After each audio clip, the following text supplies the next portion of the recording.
आम्ही सगळ्या मैत्रिणीने प्लॅन केला होता की दिवाळीमध्ये आपण सगळेजण भेटू, कोण कुठे येणार काय, सगळं सगळं प्लॅनिंग वगैरे झालं होतं.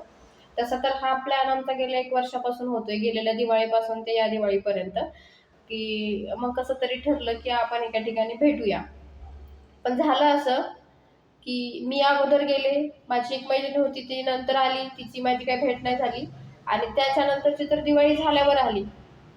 तर मग भेट पॉसिबल झालं नाही. म्हणजे ॲज युजुअल मागच्या दिवाळीसारखं या दिवाळीचा पण प्लॅन आमचा कॅन्सल झाला.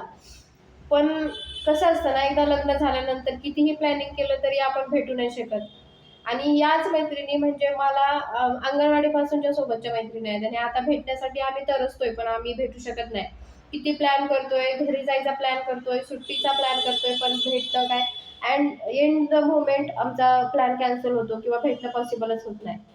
कसं असतं ना, मैत्रिणी कधीच भेटू शकत नाहीत. एकदा लग्न झालं की मग कितीही वेळ काढायचा प्रयत्न केला तर वेळ काही निघतच नाही.